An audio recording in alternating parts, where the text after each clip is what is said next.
Why profitable traders are often the most miserable people in the room. Have you ever noticed that? You'd think making money in the markets would make someone happy, relaxed, free. But look closer at the traders who are actually winning, consistently, quietly, month after month, and you'll find something strange. They don't smile much. They don't celebrate big wins. They look tired, guarded, almost haunted. Meanwhile, the loud guy in the group chat, the one posting his Lambo soon memes and flexing his open positions, he's having the time of his life, right up until he isn't. So what's going on here?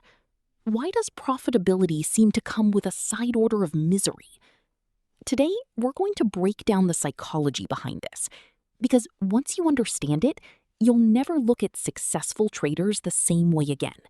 And more importantly, you'll understand what's coming for you if you ever want to be one of them.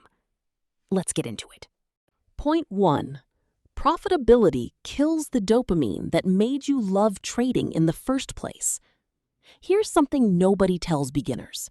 The thing that pulled you into trading, the excitement, the rush, the dopamine hit of watching a green candle explode in your favor, that feeling is the enemy of long-term profitability. When you're new, every trade feels like a slot machine pull. Win or lose, your brain gets a hit. That's why losing traders can still seem happy. They're addicted to the game itself, not the outcome. The losses don't even register the same way because the next trade is always right there, promising another rush. But profitable traders had to kill that. They had to systematically dismantle the part of their brain that craved excitement, because excitement is what causes oversized risk, revenge trades, and emotional exits. A profitable trader's day, on a good day, looks almost boring from the outside. Calm entries, calm exits. No fist pumps, no screaming at the screen. And here's the cruel part. Once you remove the dopamine from the process, trading stops being fun in the way it used to be. You've essentially turned your favorite roller coaster into a spreadsheet. You're still on it, it's just not thrilling anymore. That trade-off, consistency for excitement, is one of the quietest griefs in this industry. Nobody mourns it publicly, but it's there. Point 2.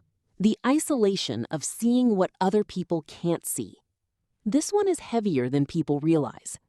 Once you've truly internalized risk, probability, and discipline, something shifts in how you experience the world, not just markets. You start to see other people's decisions through that same lens. Your friend bragging about an all-in bet on a guaranteed stock tip, your coworker convinced they found a no-risk way to flip their savings, your family member asking you for the next big thing because they saw you made money. You see the mistake before it happens. You see the overconfidence bias playing out in real time. You see the same cognitive trap, the illusion of control that wrecked your account back when you were a beginner. And you can't say anything because nobody wants to hear you're about to lose money from the guy who quietly makes money without bragging about it. This creates a strange, lonely gap. You're no longer speaking the same language as people who haven't gone through the fire. Profitable traders often describe feeling disconnected at parties, at family dinners, in group chats. Not because they think they're better, but because they can see the patterns now. And seeing the patterns means you can't unsee them. Knowledge, once it's psychological rather than just informational, isolates you. That's a real cost, and it's rarely talked about. Point 3. They've replaced hope with probability, and hope felt better. This is the one that hits hardest. Beginners trade on hope. I hope this bounces. I hope earnings go well. I hope I'm right about this pattern. Hope feels warm. Hope feels human. Hope is what gets you out of bed excited to check the charts. Profitable traders don't get to have hope anymore. They trade on probability. Cold, detached, statistical probability. Every trade is just an expected value calculation now. A percentage, a risk-reward ratio, a number on a spreadsheet. There's no room for, I really think this one's going to work. That kind of thinking is exactly what blew up their account in year 1 or 2. So they trained themselves out of hope. And here's the thing about removing hope from any part of your life. It doesn't just remove the bad version of hope, the reckless version. It removes the good version too. The anticipation, the dreaming, the little spark of maybe today's the day. A profitable trader has flattened that spark on purpose because that spark used to cost them money. But flattening one part of your emotional range doesn't isolate itself to trading. It bleeds into everything. People who suppress hope at the charts often report suppressing excitement everywhere else too. That emotional flatness, sometimes mistaken for misery, is often just the side effect of becoming someone who trades on numbers instead of feelings. Point 4. The burden of self-accountability with no external validation. In most jobs, there's a boss, a team, a performance review, someone external telling you whether you did well. Trading doesn't work that way. The market doesn't care about your effort, your intentions, or how hard you studied last weekend. It only cares about your decisions, executed in real time, under pressure, with money on the line. This means profitable traders carry 100% of the accountability, 100% of the time. Every loss is a mirror.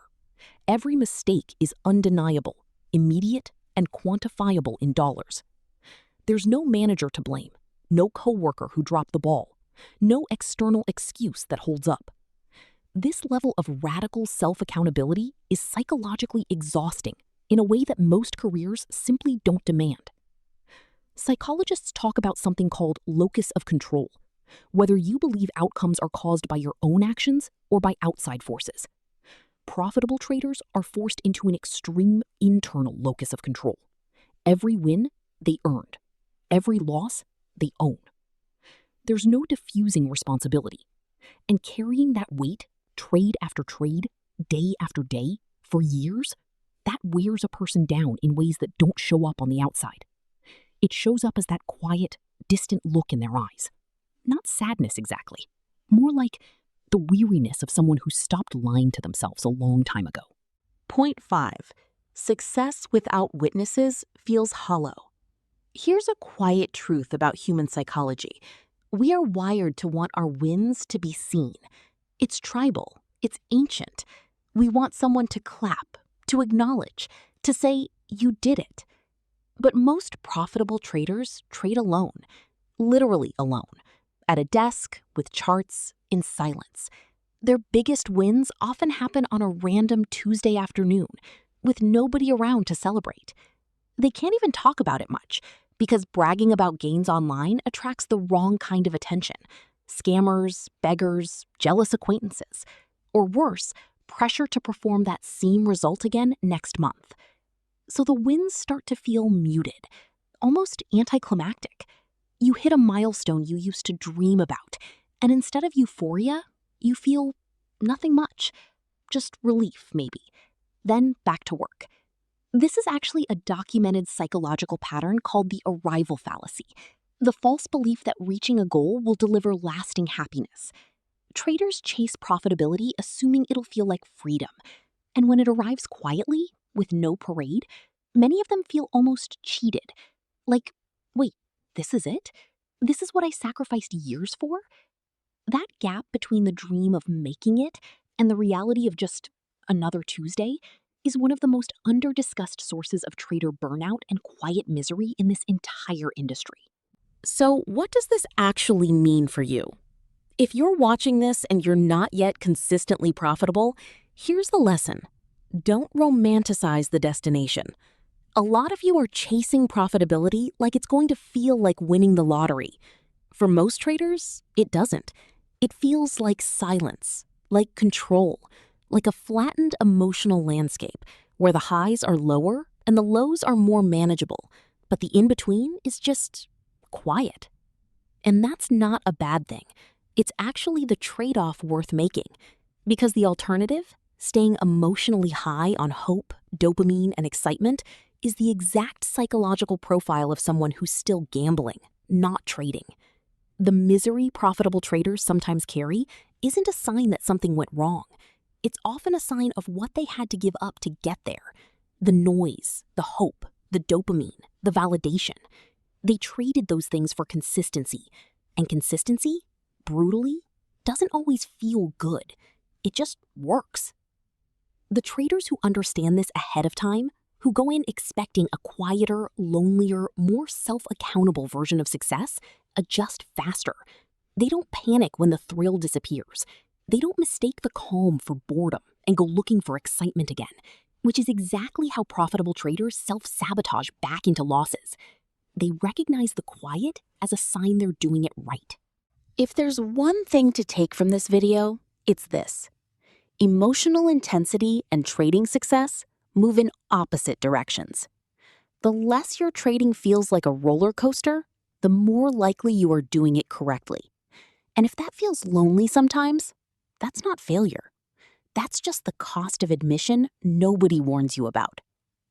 If this resonated with you, you know exactly what kind of trader you're becoming, or trying to become. Sit with that for a second before you open your next chart. If you want more breakdowns like this, real trading psychology, not motivational fluff, stay close. Subscribe to The Inner Edge, because we're going deeper into the mind of the market every single week. And if this video named something you felt but never said out loud, drop a comment and let us know. You're probably not as alone in this as you think. See you in the next one.